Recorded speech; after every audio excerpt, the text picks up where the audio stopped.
Donc c'est avec plaisir et une réelle joie de retrouver le campus universitaire, et je dirais que c'est même avec émotion qu'à chaque fois que je vais sur les campus universitaires, j'ai un ressenti pour ce milieu de réflexion, ce milieu d'idées, ce milieu de critique. C'est un pouvoir. Je voulais bien de vous le dire avant de rentrer. Je vous ai dit que la critique est une propriété du penseur et du professeur. C'est son métier. Alors je voudrais d'abord saluer et remercier Mohamed Brahim, le président de l'IX, ce ministre, pour tout le travail qu'il a fait pour cet espace qu'il offre d'abord au milieu universitaire, mais également à ceux qui font la politique publique et également à l'entreprise marocaine. Et donc une pensée aussi aux fondateurs de cette institution, donc je dirais, et combien notre pays a besoin de ce genre d'espace très important, et ça manque au niveau de notre pays, en termes donc, de réflexion, de débat, de vraie discussion. Et donc, je voudrais franchement le saluer, et je vous demande vraiment de lui passer toute ma considération. Le thème d'aujourd'hui, en réalité, comprend quatre mots, chaque mot est un sujet. L'eau, la sécurité alimentaire, résilience et durabilité, je les ai formulés comme ça parce qu'ils forment un nexus. Je vais en parler. J'ai choisi donc dans ce débat, j'ai choisi dans cette présentation d'avoir des approches, vous expliquer nos approches, vous expliquer la politique agricole marocaine, mais rapidement, bien sûr, vous donner les fondements. Vous donnez les fondements aussi sur la question de l'eau, bien sûr, beaucoup plus du côté irrigation que du côté autre utilisation. Mais je vais donner une tonalité marocaine à mon propos, c'est-à-dire avec des exemples et avec ce qu'on fait concrètement aujourd'hui. Alors, avant de rentrer dans le vif du sujet, on ne peut pas passer rapidement sur cette conjoncture que nous vivons. Et d'ailleurs, ces quatre thèmes font objet de débat aujourd'hui dans différentes sphères. Et pourquoi? Parce que nous traversons une période ennemie dans l'histoire. L'histoire de l'humanité, je dirais, et de notre pays également, de notre région également. Nous avons un avant-Covid et après-Covid au niveau planétaire. Aujourd'hui, il ne faut pas avoir la mémoire courte. Le Covid a instauré un nouvel environnement, pour ne pas dire un nouvel ordre, parce qu'on n'est pas encore arrivé à cet ordre, parce qu'on est en mouvement vers un nouvel ordre mondial. Covid est venu avec une manière, il a surpris tout le monde, y compris les scientifiques, les politiques. Covid était très démocratique, il a touché tout le monde de la même manière, les pauvres comme les riches, les plus avancés comme les plus en développement. Et donc aujourd'hui, nous avons eu des conséquences, les gens, parce qu'il a touché le secteur agricole à travers les chocs de l'offre et de la demande. Crise sanitaire donc qui a amené une crise budgétaire, récession économique, déstabilisation des chaînes d'approvisionnement au niveau mondial, puis juste après la sortie, et au moment où tout le monde se préparait à la relance économique après le Covid, des conflits géopolitiques enclenchés par la guerre Ukraine-Russie, et puis tous les autres conflits au niveau planétaire, et donc qui ont amené une crise d'inflation très forte, inflation horizontale qui a touché tous les secteurs. Jamais le secteur agricole n'a été frappé de plein fouet par cette inflation en matière de coûts de production. Évidemment, après, ce que nous vivons encore de manière violente et forte, c'est la sécheresse. 3 années. Jamais vu, connu de cette manière dans l'histoire de notre pays. Donc, nous parlons aujourd'hui de la rareté de l'eau. On n'a jamais parlé de la rareté de l'eau par le passé. On parlait des manques d'eau, on parlait d'une insuffisance des pluies, du stress hydrique, etc. Mais on parle aujourd'hui de la rareté de l'eau. Donc ça, il s'agit donc d'une polycrise qui a plusieurs facteurs et plusieurs origines.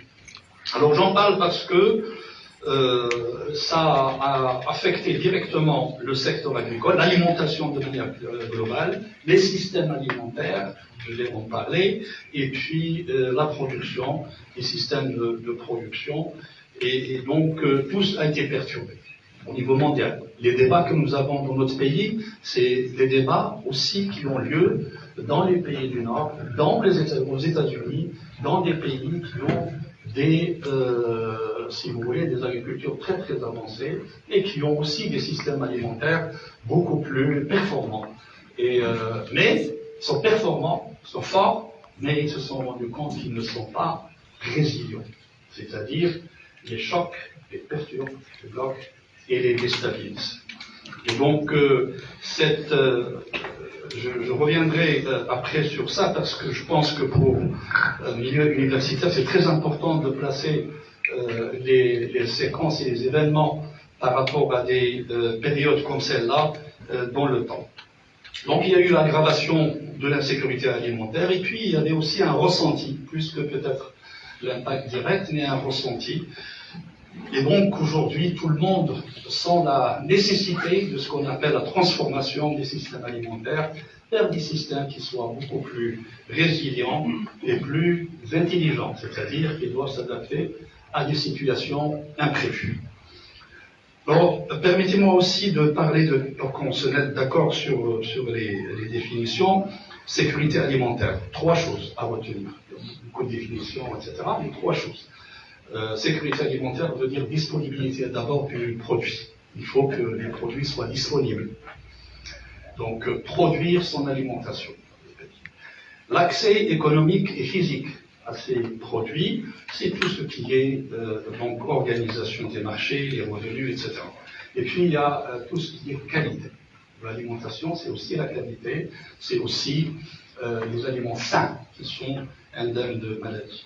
Donc, tout ça a donné 3 piliers importants de la sécurité alimentaire. Ils canalisent, ils intègrent le droit à l'alimentation, mais ils ne disent pas comment on va produire. D'où vient le produit, comment on va produire. Et donc, c'est pour cela que le concept de la souveraineté alimentaire, qu'il ne faut pas confondre avec la sécurité alimentaire, est un concept qui nous montre comment il faut produire, et qui est en relation directe avec la production agricole et avec l'agriculture. Bien, parlons de l'agriculture, ce schéma juste pour vous dire que c'est un secteur carrefour d'aléas, tous les types d'aléas auxquels vous pouvez penser. C'est un secteur qui est multifacette, qui a plusieurs rôles. Un rôle économique, dimension sociale et culturelle, dimension environnementale, et en plus de tout ça, un rôle très important dans les services de l'écosystème. Et donc, c'est pour ça que je dis que c'est un carrefour d'aléas, aléas économiques, aléas sociaux, aléas environnementaux. Et donc, c'est un secteur qui, bien sûr, nécessite d'abord une gestion, une gouvernance technique, parce qu'il y a des fondements agronomiques techniques, mais une très forte interface avec le social et le politique, et donc c'est une gestion au quotidien. Le changement climatique, et je préfère l'appeler le dérèglement climatique, parce qu'il s'agit d'un dérèglement qui impacte et qui entraîne des changements qui pèsent très lourdement sur d'abord les ressources naturelles, et les ressources naturelles sont nombreuses, mais les plus importantes, qui sont aussi des facteurs de production, c'est l'eau et le sol. Sans sol, vous ne pouvez pas produire, sans eau, vous ne pouvez pas produire. Et donc, ça affecte directement la production agricole, et vous savez qu'il n'y a pas de production sans eau, quel que soit le type, quelle que soit la source. Et donc, les systèmes alimentaires sont directement affectés par le climat, et donc la sécurité alimentaire. Un mot sur l'eau. Le cycle de l'eau, ce qu'on appelle le cycle de l'eau. La planète a une quantité d'eau. Cette quantité ne change jamais. Le cycle de l'eau, plutôt, obéit ou il est totalement au proverbe de Lavoisier qui dit « rien ne se perd, rien ne se gagne, tout se transforme ». Et c'est exactement ça. Vous voyez le cycle de l'eau, l'eau provient de la première origine, ce sont bien sûr les pluies. Après, vous avez l'infiltration, vous avez les barrages, vous avez les lacs, vous avez la nappe souterraine, vous avez les océans. Et puis après, il y a l'évaporation et tout retourne. Où est-ce qu'il y a la différence? Lorsqu'on parle de dérèglement, ça touche quoi en réalité dans ce cycle? Ça touche uniquement la répartition des pluies. Où est-ce que ça va tomber? Vous voyez les quantités, 505 000 km3 d'eau qui tombent par exemple sur sur les milieux terrestres, c'est toujours la même quantité. Mais où est-ce qu'elle va tomber? C'est ça le sujet. Est-ce que ça va tomber à l'est ou à l'ouest? Et c'est pour ça que le dérèglement climatique amène directement est responsable des extrêmes. Les extrêmes, c'est l'extrême sécheresse violente, comme ce qu'on vit, et c'est l'extrême inondation, excès d'eau, comme ce qu'on a vu à Dubaï et puis dans notre cercle. Donc c'est ça la différence. Mais le reste, tout le reste, le cycle de l'eau est toujours le même. Je reviens à notre pays. Comment les ressources en eau ont été affectées depuis les années 40. Vous voyez ces graphes. Notre pays recevait 22 milliards de mètres cubes en termes de pluie qui peuvent être efficaces. Efficaces pour remplir les nappes, pour les barrages et pour aussi l'agriculture. Depuis les années 80, nous sommes descendus à 15 milliards de mètres cubes. 22 milliards à 15 milliards depuis 1980. Et je peux vous dire, bon, ici, jusqu'à 2020, vous avez ici cette moyenne. Depuis ces 4-5 dernières années, nous sommes à moins de 5 milliards de mètres cubes de pluie d'eau d'apport hydrique sur notre territoire. Et donc, dans tout ce contexte, comment est menée la politique agricole de notre pays? Alors, pour vous dire que les bases de cette politique, c'est de fonder les jalons et les piliers de notre souveraineté alimentaire. Et évidemment, il faut qu'il soit résilient parce qu'il faut continuer à produire, quelles que soient les conditions. Il faut que, c'est pour ça qu'on dit qu'il faut que l'agriculture soit résiliente. C'est-à-dire, même s'il y a des chocs, il faut continuer, parce qu'il faut continuer à alimenter le marché, il faut continuer, si vous voulez, à stabiliser, je reviendrai là-dessus, le monde rural, parce que je vous ai dit que l'agriculture, c'est pas uniquement la nourriture pour le consommateur, mais également stabiliser le milieu rural. Monsieur le professeur, l'animateur, le professeur Ducroix a dit tout à l'heure 38 à 42%, ça c'est l'agriculture, qui emploie, et c'est plus de 13 millions d'habitants du monde rural qui vivent et qui est stabilisé grâce donc à l'agriculture. C'est ça, c'est un rôle essentiel et c'est peut-être le pilier de la sécurité de notre pays. Je reviens à 2008, c'est important, il me semble, dans donc votre environnement donc universitaire.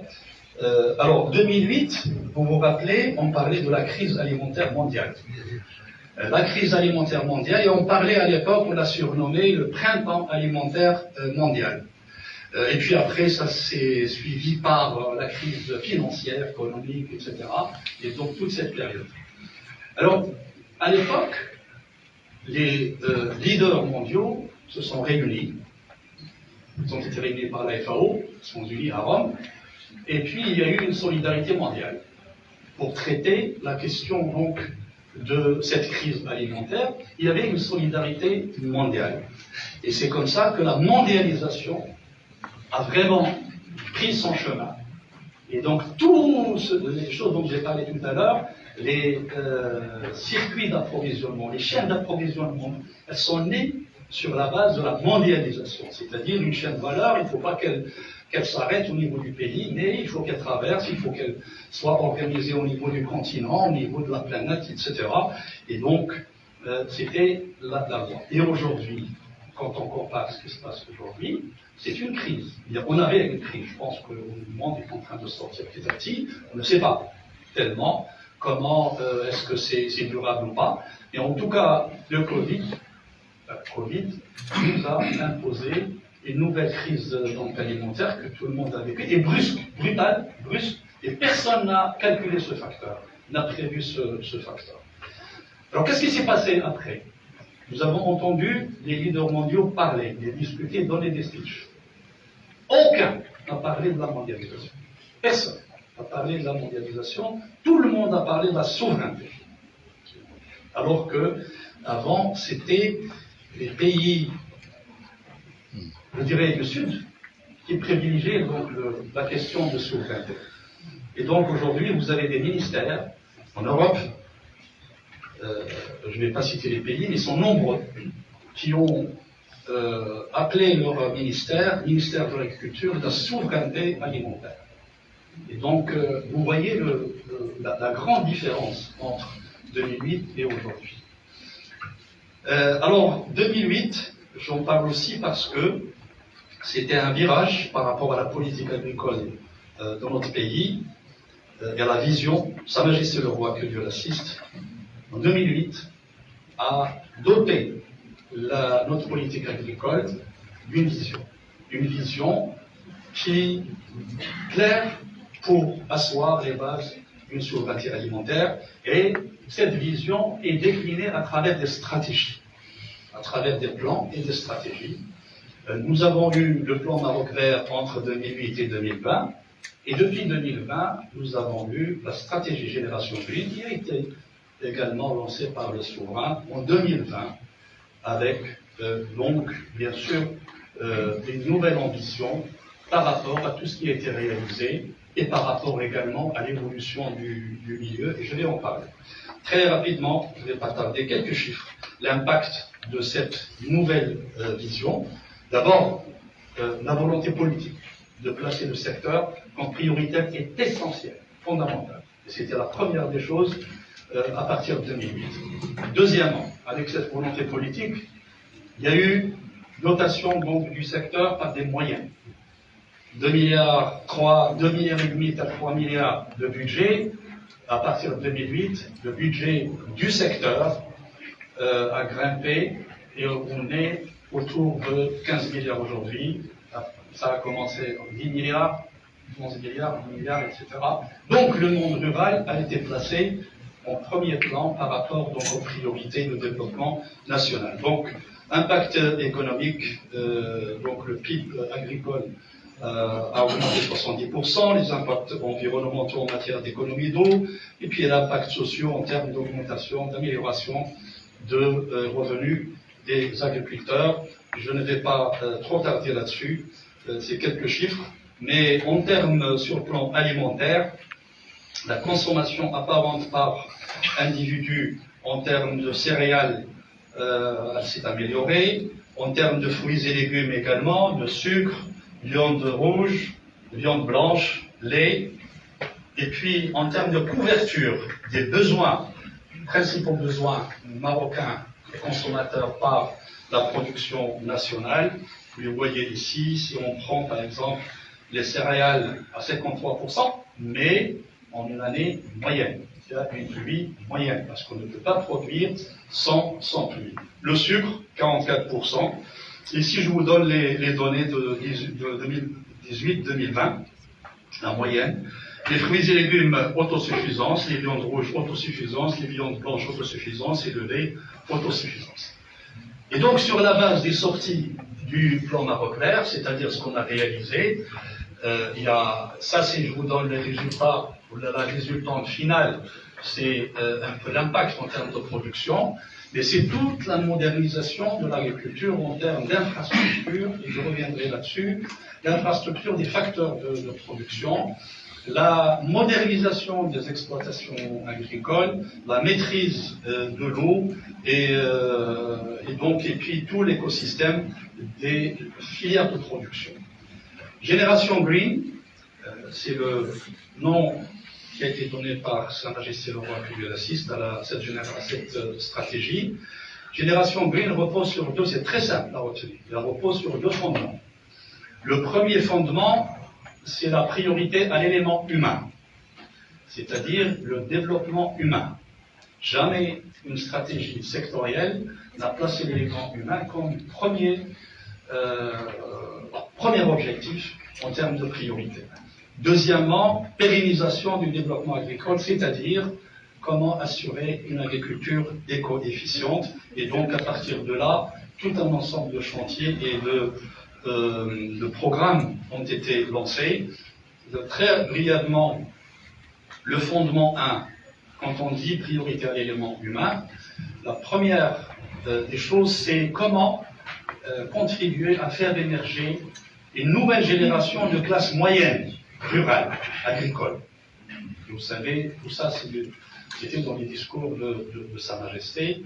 Alors l'objectif, les objectifs sont chiffrés, 400 000 ménages accédant à la classe moyenne, et surtout, il faut aussi stabiliser ceux qui sont dans la classe moyenne aujourd'hui, parce que c'est un secteur très volatile en termes de changement et d'aléas, et il y a des agriculteurs, si vous voulez, qui d'une classe, ils changent à une autre classe. Donc, ça aussi, c'est un objectif. Génération de jeunes. Aujourd'hui, les jeunes, quand on parle de jeunes, ce n'est pas un slogan. Ce n'est pas pour donner beau parce que c'est moderne. Non. Demain, il faut qu'on se pose la question. Qui seront nos agriculteurs de demain? Qui va produire demain? Nous voulons bien sûr le développement humain, d'un côté. Nous voulons que les étudiants, que les élèves, que les enfants des agriculteurs aillent à l'école. Les filles et les garçons aillent à l'école. Il faut qu'ils soient éduqués, il faut qu'ils soient des médecins, des ingénieurs, etc. Donc la seule façon pour résoudre cette équation, c'est de dire comment les attirer vers la campagne. Qu'ils puissent continuer à vivre dans la campagne, dans le secteur agricole, dans le rural, à travers d'autres activités. Donc il faut rendre le milieu rural attractif pour les jeunes. Donc c'est pour ça que c'est un objectif essentiel donc pour attirer les jeunes, pour qu'ils soient entrepreneurs dans le secteur agricole et dans le rural. Et là, nous avons des leviers. 1 million d'hectares de terres collectives qui doivent être valorisées. Nous travaillons avec nos amis au niveau du ministère de l'Intérieur parce qu'ils ont la tutelle des terres. Alors eux, ils assainissent les terres, ils définissent, si vous voulez, les périmètres, et puis les ayants droit. Et nous, ministère de l'Agriculture, s'occupe de tout ce qui est mise en valeur, valorisation. Nous voulons publier un arrêté très important sur les aides octroyées aux jeunes qui vont exploiter ces terres. Soit c'est des ayants droit, ou il y a des jeunes qui ont des idées, qui ont des projets, mais ils n'ont pas de terre, ils n'ont pas accès de terre, et donc des incitations très très importantes. Donc 350 000 nouveaux exploitants. Alors ce n'est pas uniquement la production. Nous encourageons aussi les jeunes à être dans les services, c'est-à-dire offrir les services aux agriculteurs. Et c'est là où toute la logique des nouvelles technologies à base du digital trouve leur importance et leur place pour justement que les jeunes puissent trouver des créneaux pour leur avenir dans ce secteur. Et puis organiser le secteur, c'est très important, les professionnels, nouvelle génération de mécanismes, bien sûr. Donc il faut améliorer le conseil agricole. On est passé de la vulgarisation agricole au conseil agricole. De l'autre côté, nous avons un fondement 2 qui s'occupe de la pérennisation donc, de ce développement et de la dynamique de développement agricole, et donc la consolidation des chaînes de valeur. Toute l'approche de production est une approche basée sur la chaîne de valeur. C'est-à-dire, on ne regarde pas le produit, un produit brut au niveau du producteur, mais on le suit, depuis le producteur jusqu'au consommateur, car il va falloir capter une partie de la valeur ajoutée le long de la chaîne de valeur pour qu'elle revienne à l'amont, à l'agriculteur. Sinon, l'agriculteur ne peut capter, s'il ne maîtrise que le produit brut, une difficulté, si vous voulez, à maintenir son équilibre. Donc, nous avons aujourd'hui des lois qui organisent les interprofessions. Nous avons Monsieur le Président de la Fédération interprofessionnelle des céréales qui est présent avec nous, et que donc nous avons un seul interlocuteur pour chaque filière. Nous en avons 20 aujourd'hui. Qu'est-ce qu'on a fait avec ces interprofessions? Nous avons établi des contrats-programmes avec eux. C'est-à-dire, on les a responsabilisés, on leur a donné de la vision sur les 20 années, la génération Green, c'est jusqu'à 2030. Voilà, sur 10 ans, qu'est-ce qu'on veut faire? Bien sûr, tout ça, on l'a discuté ensemble. Où est-ce qu'on veut aller en termes de chiffres? Et combien ça coûte? Et donc, le budget, également, est tracé dans ces contrats-programmes. Les chaînes de distribution modernes, tout le monde parle de la distribution, tout le monde parle du commerce, tout le monde parle, je mets entre guillemets, Shinaka ou Osaka, etc., comme on les appelle dans les radars. Alors, parce que notre marché interne, notre système de distribution n'est pas organisé. Nous n'avons pas, pas seulement sur le plan infrastructure. L'infrastructure, on est en train de le faire, il suffit d'avoir les moyens. Le gros problème, c'est le cadre législatif. C'est les textes qui sont anciens. Les textes qui ne sont pas modernes pour la distribution. Vous imaginez aujourd'hui, pour le même produit, la tomate par exemple, on l'exporte selon les circuits les plus modernes du moins, parce que si ce n'était pas moderne, personne ne va accepter notre tomate. Ni sur le plan sanitaire, sur le plan qualité, sur le plan donc distribution, logistique, etc. Mais on arrive à faire ça et être compétitif. Vous avez vu ce que les Européens, comment ils luttent contre la tomate marocaine. Mais on n'arrive pas à le faire au niveau national et que le consommateur puisse avoir une stabilité, si vous voulez, en moins, donc parce que les circuits ne sont pas maîtrisés. Vous avez une boîte noire entre le producteur entre la première vente, le producteur qui arrive au marché de gros et le consommateur final. C'est une boîte noire. Ça, vous ne savez pas ce qui se passe, personne ne les maîtrise. Bon, bref, je vous pose le problème, je ne vous donne pas de solution, on cherchera des solutions. Mais, et pour vous dire que ça, pourquoi on l'a instauré, on l'a mis ici comme objectif, ce n'est pas forcément le mandat du ministère, mais il doit être dans la stratégie nationale. La stratégie nationale, ce n'est pas uniquement un ministère qui la décline, c'est tous les ministères, c'est tout le gouvernement qui décline. Donc, il faut moderniser les circuits de distribution. Alors, l'objectif, c'est 10 marchés de gros. Casablanca, c'est l'un des marchés. La plateforme Casablanca qui est en train d'être réfléchie, puis pour la déplacer, c'est l'un des marchés. Et puis, chaque région aura son marché, c'est gros. Et puis, les marchés hebdomadaires. Tout ce qui est qualité et innovation, il faut multiplier la question donc, des contrôles. Les abattoirs, nos viandes, je ne vais pas vous choquer. Il ne faut pas être choqué, mais je vais vous dire un chiffre qui est choquant. Sur 460 ou 470 abattoirs au niveau national, il n'y a que 16 qui sont agréés. C'est-à-dire, qu'est-ce que ça veut dire agréés? Au nom de la loi sanitaire, qui sont autorisés à fonctionner. Et qui sont autorisés, si vous voulez, à accueillir des animaux à abattre. Et nous avons 450, 470 qui fonctionnent comme ça à l'échelle nationale. Donc, c'est ça la réalité. On ne peut pas arrêter. Un vétérinaire qui contrôle la viande, au nom de la loi, si l'abattoir n'est pas agréé, il ne doit pas faire le contrôle de la viande. Mais on ne peut pas arrêter l'approvisionnement du pays. Donc, on essaye de faire si vous voulez, d'accélérer cette agriculture. Alors, depuis, on avait quatre avant la rentrée de la stratégie Génération Green depuis le 2020, et depuis on est déjà à 16, et il y a 13 qui sont en vue, donc la marche est en cours. C'est pour ça que je vous explique pourquoi on a mis ça comme objectif important. Finalement, l'axe très important, une agriculture résiliente et éco-efficiente. Qu'est-ce que ça veut dire? Ça veut dire tout simplement l'équation. Je reviendrai là-dessus. Comment faire plus avec moins en termes de ressources? Quelles sont les ressources les plus importantes? L'eau et le sol. Comment produire beaucoup plus en utilisant moins d'eau et avec un sol qui est durable, c'est-à-dire qui maintient sa fertilité au du long, il ne se dégrade pas à cause donc de l'intensification. Bien, donc tout ça, ça nous mène à l'eau. Donc pour produire, vous voyez, il va falloir absolument avoir la maîtrise de l'irrigation, de l'eau, je dirais de l'eau. Et je vous ai montré le cycle de l'eau. Il faut, dans les périmètres qui ne sont pas irrigués, où il y a possibilité d'irrigation, et les périmètres qui sont arrosés par la pluie, donc il faut faire du développement, il faut produire avec, comme j'ai dit, avec moins d'eau. Qu'est-ce que ça veut dire? Ça veut dire qu'il faut valoriser la goutte d'eau qui tombe. Il faut valoriser la goutte de pluie qui tombe. Alors voilà, et je vais focaliser sur les périmètres irrigués.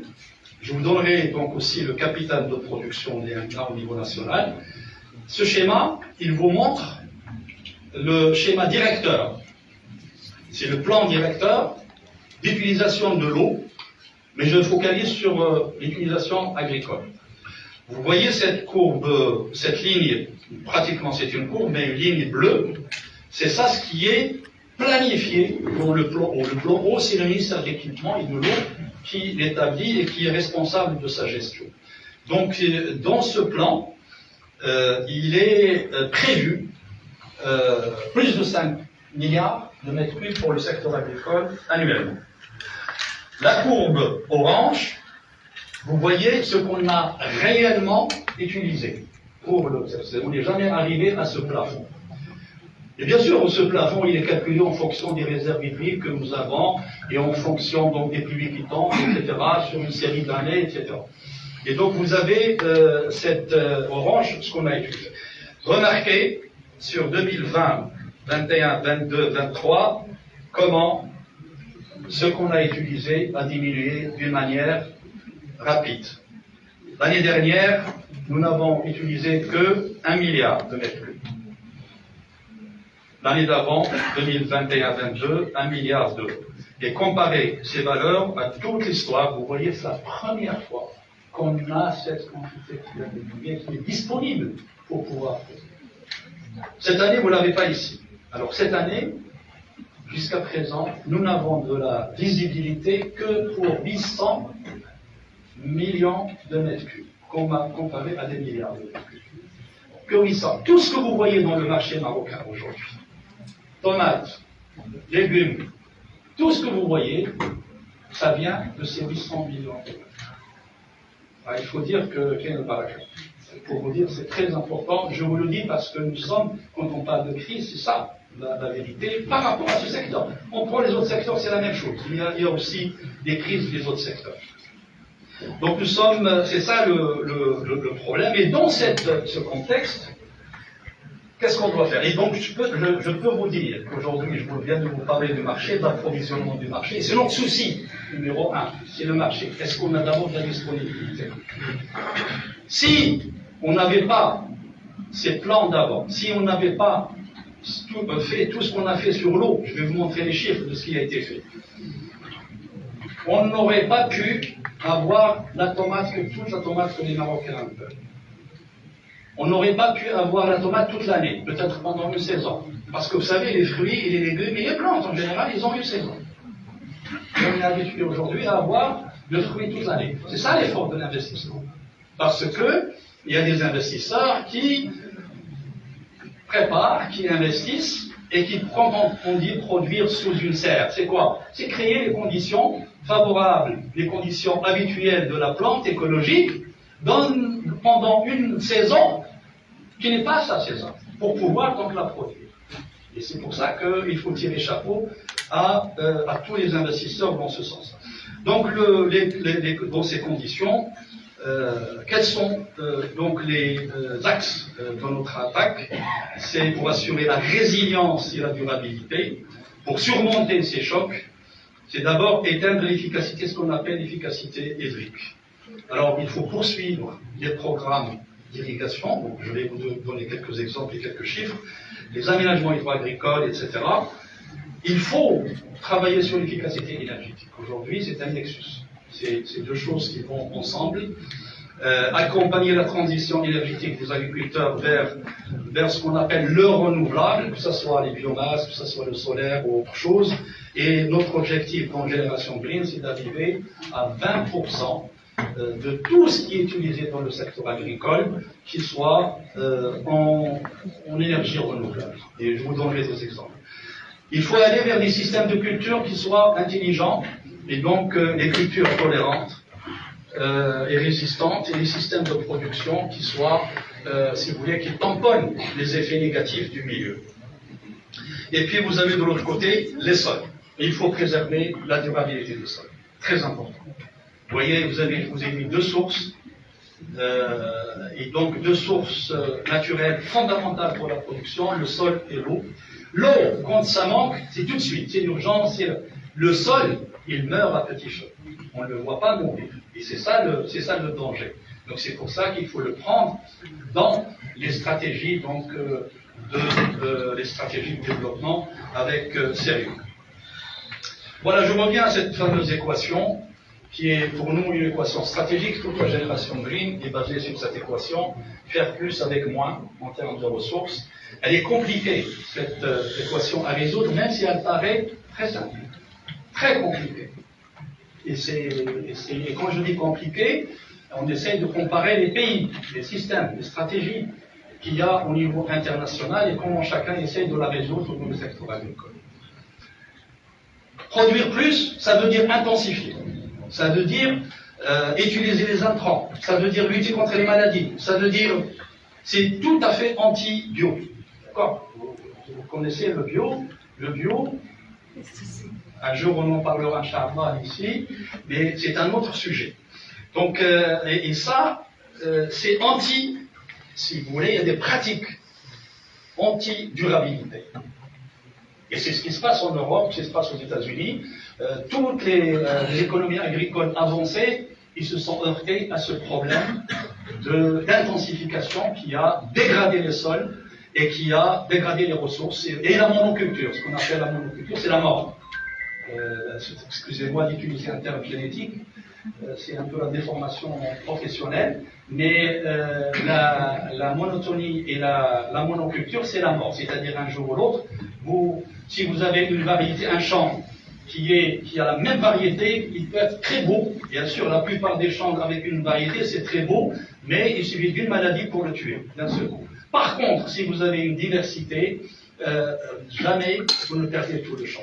Et donc, c'est pour ça que je dis que la question donc exigée par les aspects écologiques ne permet pas de facilement résoudre cette équation. Très simple, je ne vais pas m'attarder, je savais que j'étais dans un campus, donc je vous donne un peu l'approche pour calculer les chiffres dont je vais vous parler. Consommation d'eau totale, c'est des superficies multipliées par les consommations. La productivité de l'eau, c'est quoi? C'est ce qu'on produit avec le mètre cube d'eau. Et puis, je vais vous parler aussi de ce qu'on appelle l'eau virtuelle. Et donc, l'eau qui va avec l'eau qui est nécessaire pour produire un produit qui circule, soit qui est exporté, soit qui est importé. Je reviens donc à cette tonalité marocaine et pour vous dire qu'au Maroc, nous avons 9 millions d'hectares pour le secteur agricole. 9 millions. Ne confondez pas la forêt. Ça, c'est un jour, on parlera aussi de la forêt. C'est 9 millions d'hectares également, la forêt. Et le domaine forestier. Ça, c'est uniquement l'agriculture. Alors, vous voyez que 1,7 est déjà cher, c'est-à-dire elle n'est pas cultivée, c'est des parcours, c'est des terres incultes, etc. Et donc, il nous reste 7,3 millions d'hectares qui sont cultivés. Et vous voyez, il y a une partie qu'on appelle bourg. Le bourg, ça veut dire, c'est une agriculture pluviale. C'est une zone pluviale. S'il n'y a pas de pluie, on ne peut pas produire. Et vous avez l'irrigué, c'est 1,7. Aujourd'hui, on est à 1,8. Donc 1 800 000 hectares qui sont irrigués de différentes façons. Alors voilà, tout simplement, je vous montre un peu le schéma. Sur les 9 millions d'hectares, 7,3 millions d'hectares, et la hikma déjà cher, voilà comment elle est répartie. Vous avez les céréales. Culture fruitière, ce sont les deuxièmes, c'est des familles de culture, 1,7. Culture fourragère, les légumineuses, les maraîchages, etc. À côté, vous avez ce qui est dont j'ai séparé le pluvial et l'irrigué. On focalisera sur l'irrigué. Irrigué 1,7, et vous voyez que les premières cultures irriguées, 800 000 hectares, ce sont les plantations fruitières. D'accord. Au premier, on va voir, ce sera l'olivier. Les céréales, très peu, 375 000. Les cultures fourragères, les maraîchages, etc. Alors ici, je vous montre un paramètre intéressant. La quantité d'eau qui est utilisée, alors là, je parle des zones irriguées uniquement. Je ne parle pas du pluvial. Ça, c'est des pourcentages. Des cultures qui sont classées par rapport à leurs besoins en eau, pas besoins à l'hectare, mais besoins totaux. C'est-à-dire la consommation à l'hectare multipliée par la superficie totale. Comment les cultures au niveau national. Et vous voyez que la consommation, l'eau, la grande quantité d'eau va à l'olivier. 20% de ce qu'on a va à l'olivier. Parce que nous avons une superficie importante. Parce que nous avons aujourd'hui 1 300 000. Et on arrivera, Inch'Allah, à 1 400 000. C'est très bien. Parce que l'olivier, il mérite de Donc, les principaux fruits, vous avez les oranges, vous avez les nectariniers, vous avez tout ce qui est rosacée, etc. C'est 15%. Après, vous avez les blés, c'est plutôt la production de semences, 8%. Les principaux légumes, tomates, tout ce qu'on consomme au niveau national et tout ce qu'on exporte également, 7%. Et puis les dattes, qui consomment également 6%. Et puis vous ayez trois familles avec un chiffre rouge, parce que c'est dans les débats. Ouais, c'est dans les débats. Et c'est pour ça que je voudrais vous inciter, vous aussi, à sortir et débattre et discuter et parler. Donc les gens, bien sûr, si vous prenez les cultures, le mètre cube à l'hectare, ou là plutôt, combien consomme l'hectare de chaque culture, ça c'est autre chose. Vous avez par exemple le palmier dattier, c'est le premier, il consomme beaucoup. Vous avez l'avocat, il consomme également. La pastèque, c'est elle qui consomme le moins, à l'hectare. Mais ce qui est important, c'est la quantité d'eau qui est utilisée aujourd'hui. C'est-à-dire, Hawaï, il consomme beaucoup à l'hectare. Mais combien de superficie nous avons? Quelle superficie? Donc, c'est le schéma. Et en tout, toutes ces cultures, pastèque, fruits rouges, avocat, prises ensemble, ils ne consomment que 3% d'eau existante. En plus, Hachi, les fruits rouges et l'avocat se trouvent où? Kayin Floral, au Flocos, au Kayin, et l'eau, c'est l'eau qui est déversée vers l'océan, décatifiée de l'océan. Donc, là, pour vous dire que les débats, ils sont stériles, parce qu'ils sont sur des bases fausses. Et c'est ce qui se passe lorsque vous avez des débats à base de politique uniquement. Il n'y a pas de science, il n'y a pas de technique, il n'y a pas de chiffres. C'est ça la réalité.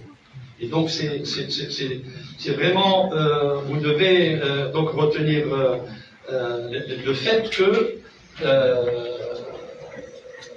qu'il faut participer au débat, que l'université puisse aussi sortir et discuter et parler. Très rapidement, voilà, ici c'est juste quelques chiffres pour vous dire, avec 1 mètre cube d'eau, qu'est-ce qu'on peut faire, qu'est-ce qu'on peut produire, selon les cultures. Combien de sucre Vous voyez que les plantes sucrières sont les plus efficientes. Avec 1 mètre cube d'eau, on peut produire pratiquement 7 kg. Parce que c'est la biomasse. Et vous voyez que, par exemple, le maraîchage, c'est 4,1. Bon, c'est des comparaisons juste pour vous montrer que c'est des paramètres très maîtrisés. Et c'est important donc de comprendre que quand on donne des chiffres et quand on donne des objectifs, c'est basé sur les approches que je vous ai montrées tout à l'heure. Maintenant, sur le plan génération green, qu'est-ce qu'on fait pour agir? Les grands programmes et les grands chantiers. Il y a un programme qui a été lancé par Sa Majesté en 2020 pour l'horizon 2027 qui s'appelle CTAFOM. Ça s'appelle le plan eau, le programme eau potable et eau d'irrigation. L'eau d'irrigation, c'est ce qui est dans la génération. Et donc, nous, l'approche, c'est vraiment l'approche Nexus eau, énergie, souveraineté alimentaire que j'ai expliqué, qui fonde, si vous voulez, toute l'approche de mise en œuvre de la stratégie. Ce programme, dans sa globalité, l'eau, vous savez, c'est un investissement lourd, 165 milliards de dirhams. Bien. Quelle est notre approche, quel est notre objectif? C'est d'abord de développer une offre hydrique. Nous partons du principe, pas du principe, mais du constat et de la réalité que souveraineté alimentaire veut dire souveraineté hydrique. Si on n'a pas la souveraineté sur l'eau, on ne peut pas parler d'une souveraineté de production.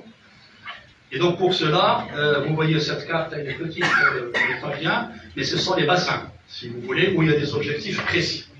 L'idée, c'est de sauvegarder, d'assurer 3 milliards de mètres cubes à partir des barrages, vous voyez ici, avec la construction donc de nouveaux barrages qui continuent de toute façon à être construits par nos amis de l'équipement. 6 milliards de mètres cubes, il y a la capacité qui est prévue dans ce programme.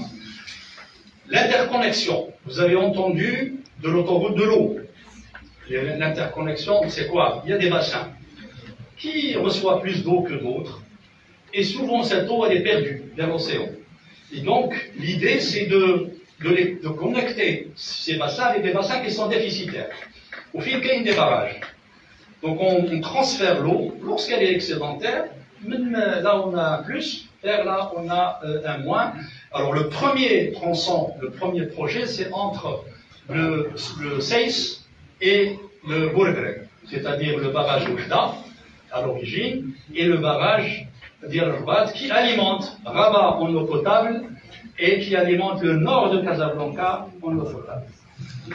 Alors ce tronçon, vous l'avez entendu, vous avez vu dans la presse, il a été réalisé en 9 mois avec 7 milliards de dirhams. C'est l'Office de mise en valeur agricole du RAP qui l'a réalisé, agriculture. Et donc, pourquoi je vous dis 9 mois ça? Parce que cette vision n'est pas nouvelle. Elle existait auparavant. La vision de transfert et de connexion des bassins, elle existait. Aujourd'hui, c'est toute la mise en œuvre qui a été accélérée dans ce programme par ce gouvernement pour aller rapidement.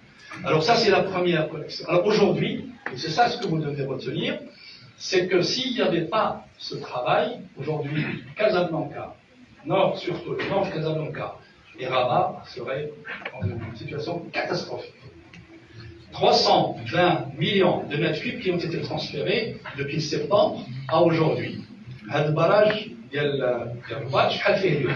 fait 350.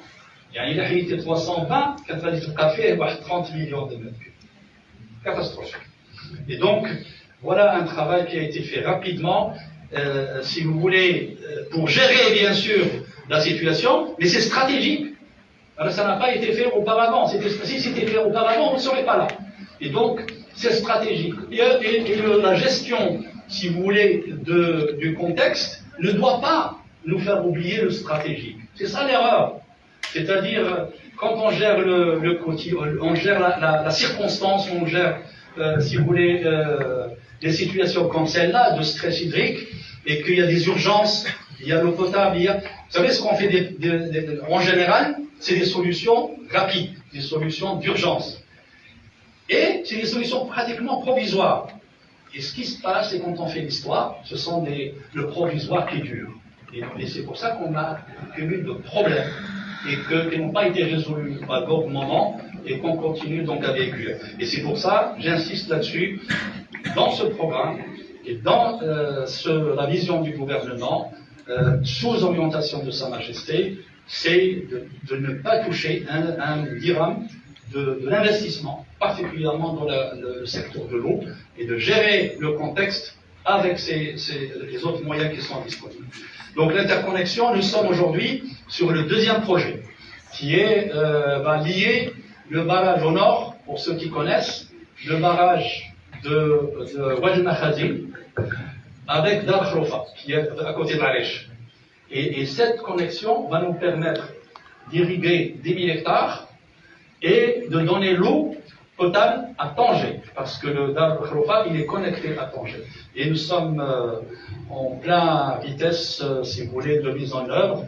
Inch'Allah, il va être livré, le projet va se terminer fin août-septembre.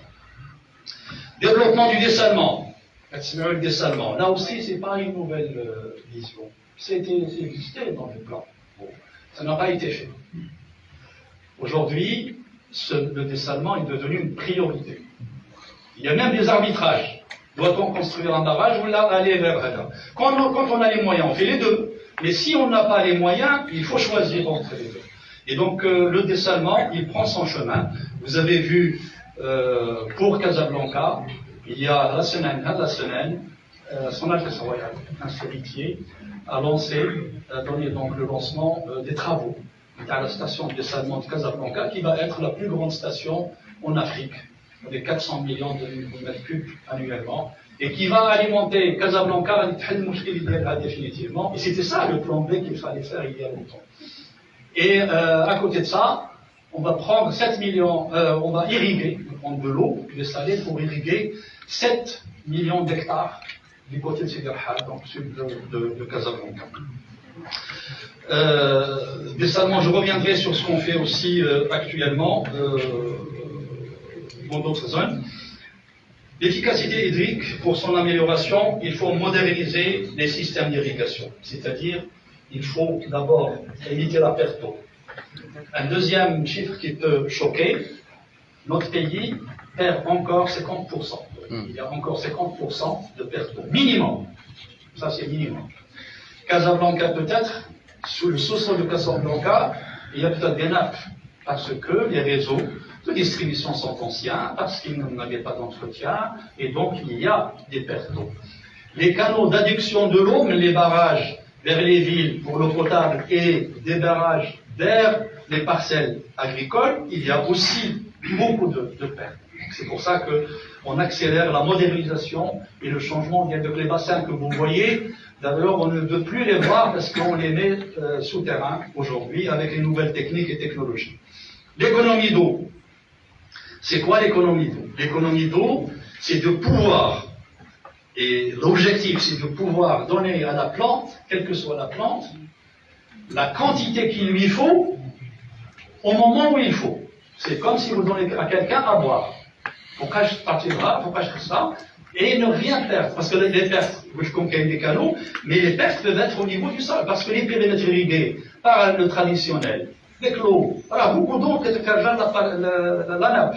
La plante qui est arrivée, le reste arrive par. Donc comment faire pour ne pas laisser, pour ne pas perdre l'eau de cette façon? Donc il faut moderniser les systèmes d'irrigation. C'est pour ça que ce que vous savez, donc ce que vous entendez parler du goutte à goutte, ce qu'on appelle le goutte à goutte, c'est donner de l'eau à la plante à la goutte.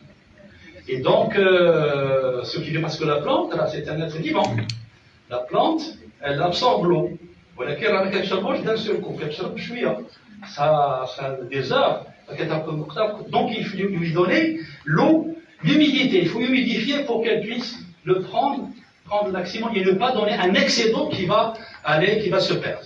Et donc c'est ça le programme qui s'appelle le programme de modernisation des systèmes d'irrigation, ou alors on appelle l'irrigation localisée.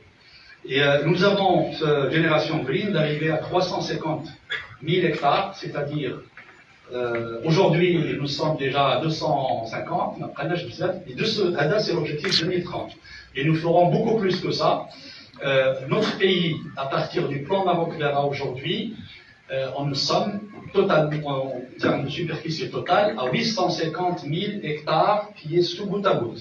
Vous avez vu la superficie irriguée de l'Algérie, c'est 1,7 milliard. Donc nous sommes à plus de 50% donc de goutte à goutte. Et nous sommes l'un des pays les plus avancés pour ça. Mais notre objectif final, l'irrigation, c'est d'arriver à ne plus autoriser l'eau et le système goutte à goutte.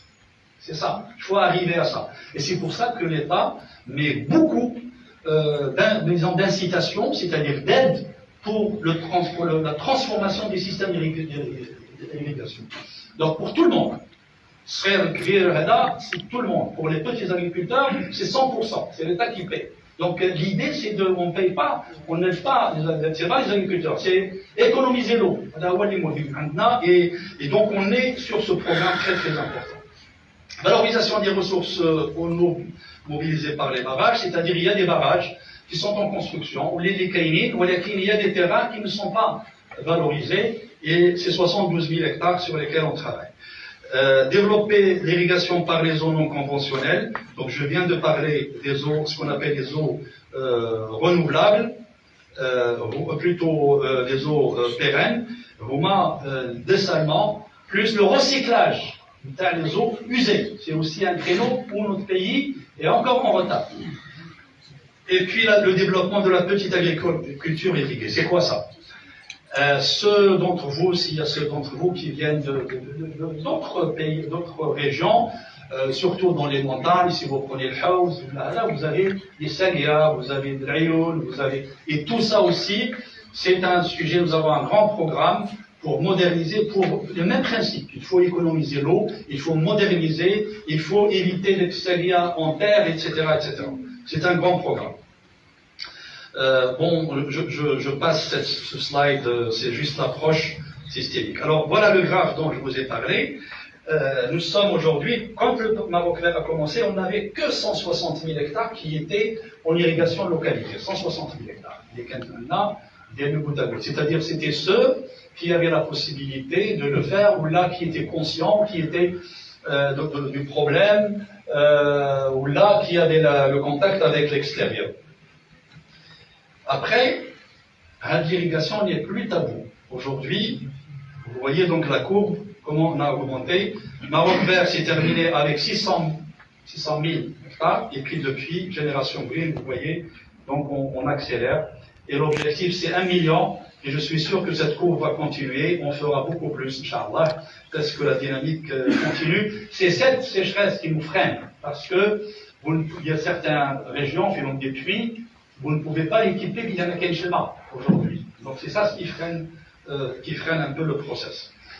Alors, ce qu'il faut retenir, c'est que avec 824 000 hectares en goutte à goutte, quel est l'impact? D'abord, on augmente la production, parce que quand on maîtrise l'eau, on maîtrise les autres facteurs. Qu'il y a une efficience de la fertilisation, qu'il y a des éléments qu'il y a les mauvaises herbes, etc. Donc on augmente la production, le rendement.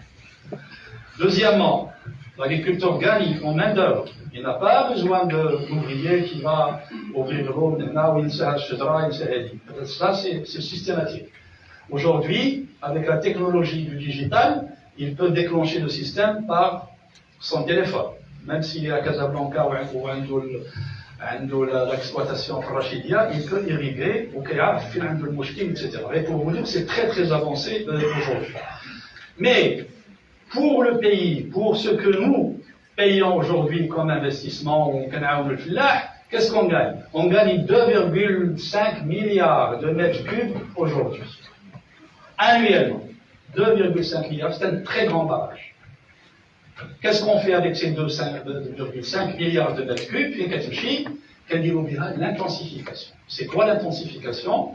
C'est l'extension en verticale, machi en horizontale. Il y a une parcelle, une exploitation, qui a 20 hectares. Si vous faites 2 cultures par an, vous avez 40 hectares. Et donc on fait 2 cultures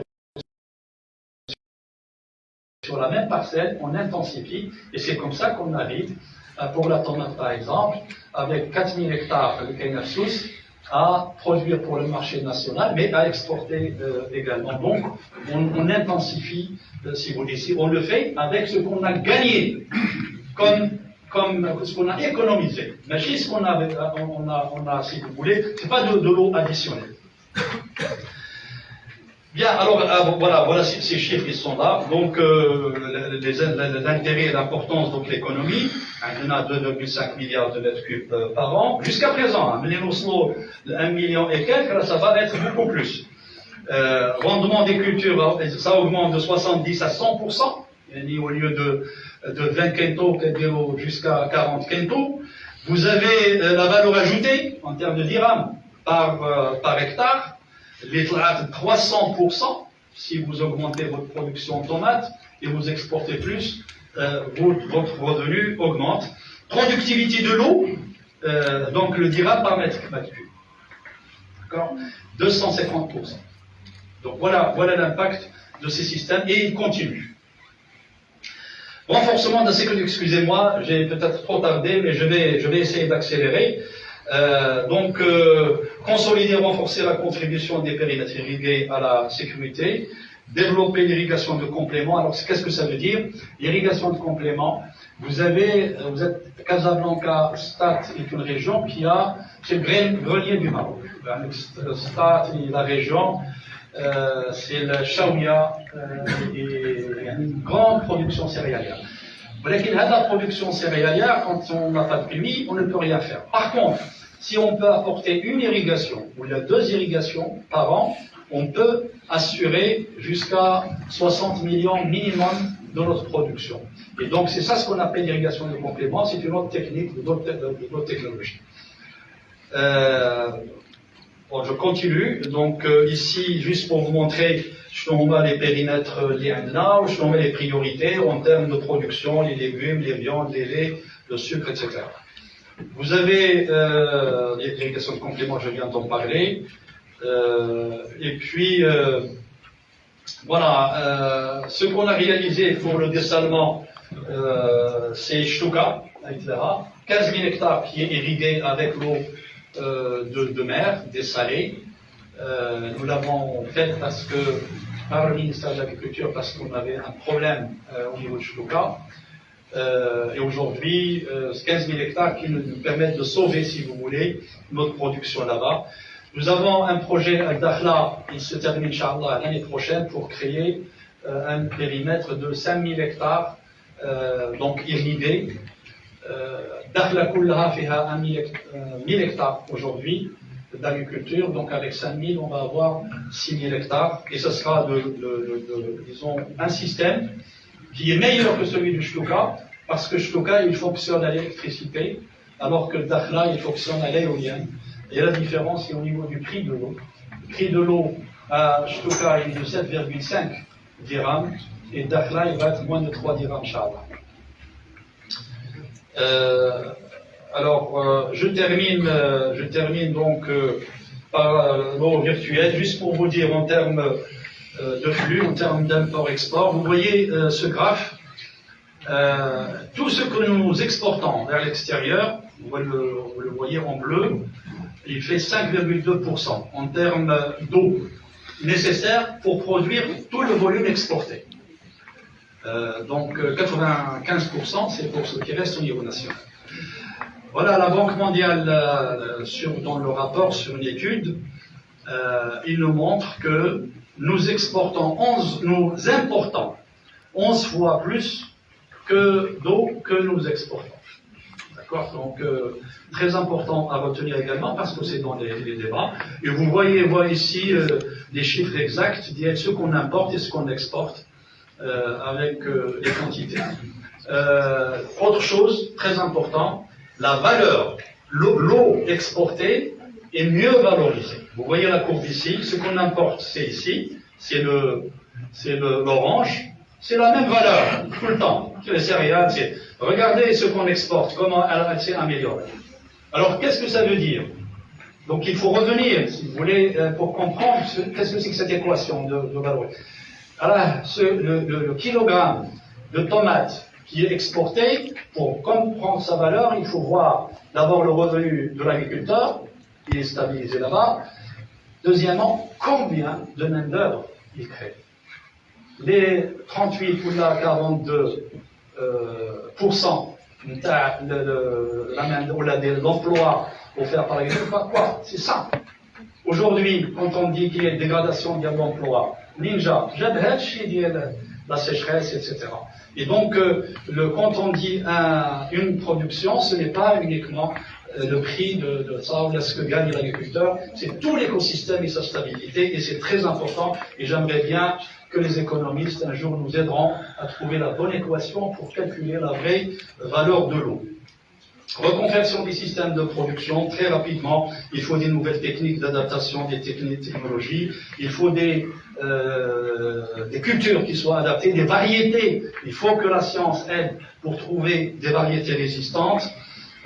Il faut également, bon ici vous avez quelques cultures aujourd'hui qui sont priorisées dans la génération green, le carobier, 100 000 hectares comme objectif, l'olivier qui continue, vous avez le figuier, le grenadier, l'amandier, et puis vous avez les cultures annuelles, les cultures que vous commencez à connaître, c'est le quinoa, l'avoine, le blé, etc., les triticales, le seigle, le millet, tous des céréales très importantes et très efficientes en matière de résilience et de résistance à la sécheresse. Et puis vous avez les plantes aromatiques et médicinales qui prennent aussi leur chemin, caprier, l'armoise et puis le romarin et d'autres. Pour terminer, souveraineté alimentaire veut dire souveraineté hydrique, très important, mais également souveraineté des facteurs de production, des intrants, notamment les semences et les engrais et les fertilisants, la souveraineté des autres intrants, mais c'est également la souveraineté de la science et de la technologie et de la technique et de la production de connaissances, et c'est la base de tout. Je vous remercie et je m'excuse d'avoir été.